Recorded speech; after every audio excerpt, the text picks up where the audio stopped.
19 minute voor 8. Die minister van korrektiewe dienste, Dr. Pieter Groenewald, sê die paroolstelsel in Suid-Afrika moet hersien word om bepaalde uitdagings die hoof te bied. Die minister het gister voor die parlement se portefeulje komitee oor korrektiewe dienste verskyn om verslag te doen oor die paroolstelsel en Dr. Groenewald sluit dan ook nou by ons aan om vir ons meer besonderhede hieroor te gee. Goeiemôre Dr. Groenewald. Goeiemôre Susan.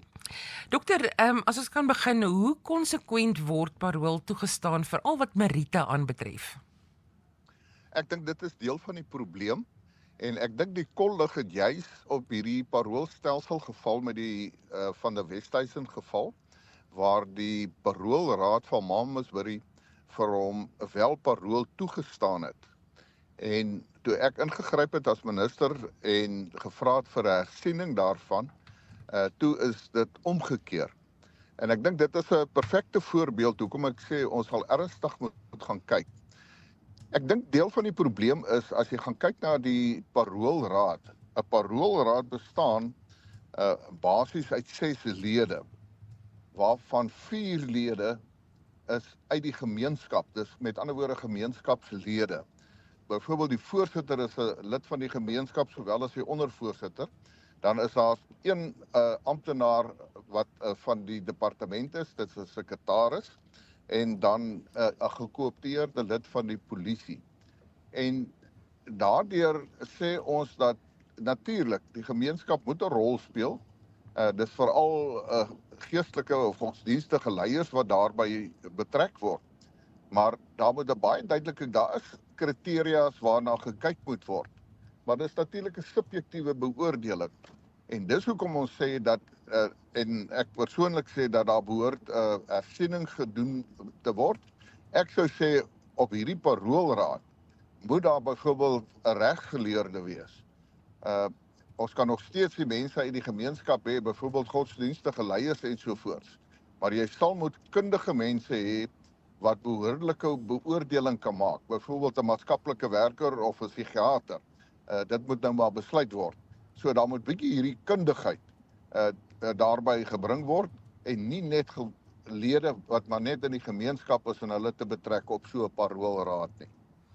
Dokter, hoe gewigtig sal byvoorbeeld die insaag van slagoffers of families van slagoffers oorweeg word in die bepaling van parool aan 'n bepaalde gevangene teenoor die wetlike nakomingsvereistes vir parool, veral as mense dink in byvoorbeeld die Chris Hani saak, waar sy vrou dan ook baie pertinente en 'n bepalende rol gespeel het in parool voorwaar of parool toegedien sal word. Wat sal daardie insaag behels van slagoffers of families? Wel, dit is belangrik dat die slagoffers wel hulle insprake en 'n insaag moet hê. Daar is nie twyfel daarop nie, daar moet baie klem daarop wees, maar daar moet ook baie seker gemaak word dat daar meriete is.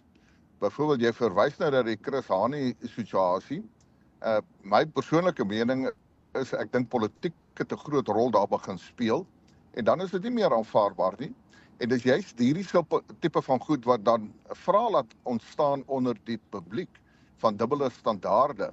Daar moet baie duidelik objektief gekyk word, maar daar moet geen twyfel wees nie, daar moet behoorlike inspraak wees van die slagoffers. En daarteenoor die Chris Hani geval kan ek nou weer die van 'n Westhuizen geval weer eens gebruik, omdat dit nou so baie in die media was. Ek meen, dit was in die media gerapporteer dat een van die paroollede vir die vrou gesê het, jy moet jouself eintlik nou regryk en begin vergewe. Sulke tipe van uitlatings is nie aanvaarbaar nie, daar moet objektief gekyk word. En as daar objektief gekyk word, is dit die volgende. Is die persoon wat op parool geplaas word, is daar 'n verdere gevaar vir die samelewing en vir byvoorbeeld die slagoffers, indien hierdie persoon wel vrygelaat of op parool gelaat word? Wat is die moontlikheid dat hierdie persoon 'n herhaalde misdryf kan pleeg?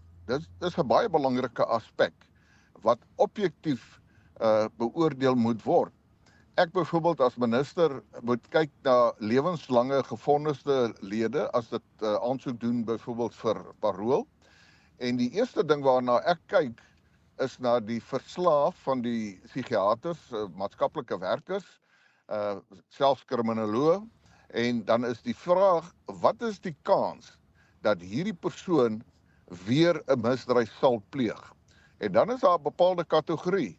Dis baie laag, is 'n baie lae risiko, en of dit kan 'n gemiddelde risiko wees, of dit sê sommer reguit, daar is 'n hoë risiko daaraan verbonde. Nou, jy kan nie 'n persoon wat 'n risiko het, net eenvoudig weer toelaat binne in die gemeenskap nie. En daarso speel veral die slagoffers 'n rol. Wat is die kans dat hierdie persoon wel die betrokke slagoffers weer sal gaan besoek en byvoorbeeld sekere misdrywe pleeg? Dis 'n objektiewe toets, maar dis ook nie so maklik nie. Daar moet behoorlik gekyk word na verslae. Nou moet ons onthou, by gewone paroolrade het jy nie altyd daardie verslae nie. Die mense kyk nie daarna nie, dis gemeenskapslede wat daarna kyk en dit 'n meer subjektiewe beoordeling is. Ekskuus. En dis hoekom ek sê die stelsel moet hersien word. Dokter, ekskuus, jammer ek het hier daar in die rede geval. Word familie of belanghebbendes vooraf in kennis gestel van voornemende parool? Se vraag van 'n luisteraar. Hulle is veronderstel om in kennis gestel te word. Dis ook 'n verdere leemte. Die slagoffers moet aansoek doen baie keer om te sê hulle wil byvoorbeeld deel vorm daarvan en hulle wil hulle kommentare en insette lewer. En dit word dan geregistreer by waar die betrokke personier is. En dan verskuif hulle die personier, maar hulle stel nie die slagoffers in kennis.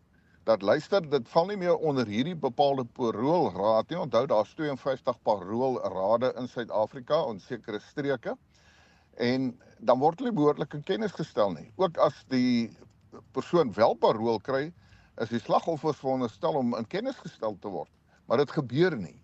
En daarom moet daar 'n behoorlike sentrale stelsel wees, dat indien 'n persoon dan wel aansoek gedoen het en gesê het, hulle wil 'n inset lewer by so 'n parool aansoek, dan moet dit sentraal wees en indien die personier wel verskuif is intussen, kan dit maklik op die stelsel opgetel word. So daar is werklik baie belangrike aspekte van hervorming wat moet plaasvind in terme van die paroolstelsel. Dr. Groenewald, wat van mediese parool? Sal riglyne daaroor of vereistes daaroor ook gewysig word?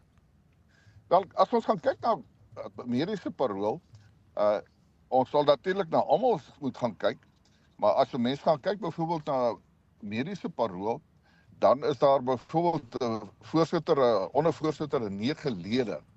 En deel daarvan is dat hulle beoordeel sekere aspekte. Daar is sekere magte dat hulle onafhanklike verdere mediese ondersoeke kan doen ensovoorts. Weereens is die vraag in watter mate word politiek misbruik vir mediese parool. En daardie skuiwergate moet toegestop word. Byvoorbeeld by mediese parool sê die wet, en dit is 'n bietjie 'n leemte na my mening, dit sê dit kan of die nasionale kommissaris wees wat dit kan toestaan, of dit kan die minister wees, of dit kan die paroolraad wees, en op die einde van die dag is die minister veronderstel om dit goed te keur. En dan is die vraag, watter magte hy het, dis nie baie duidelik nie, na my mening nie, en ons kan gaan kyk na die Shabir Shaik geval, ons kan kyk na die Zuma geval, ensovoorts, en die Zuma geval was dit spesifiek, die vraag, kon die nasionale kommissaris wel die mediese parool goedgekeur het? Onthou, dis nou die mediese paroolraad wat daar staan, of adviesraad wat daar staan, en hulle maak 'n aanbeveling, en dan moet daardie aanbeveling dan nou goedgekeur word, het sy deur die nasionale kommissaris of die minister. En die wet sê een van die twee, hy sê nie die een of albei nie, hy sê die een of die ander een. En in Zuma se spesifieke geval weet ons nou het die probleem ontstaan omdat die nasionale kommissaris op daardie stadium het dit goedgekeur. So daardie, kan ek amper sê, grys areas moet baie duidelik uitgelig word en dan moet baie duidelik wees wie mag en wie mag nie. Net so laaste vraag, tyd is vinnig besig om ons in te haal.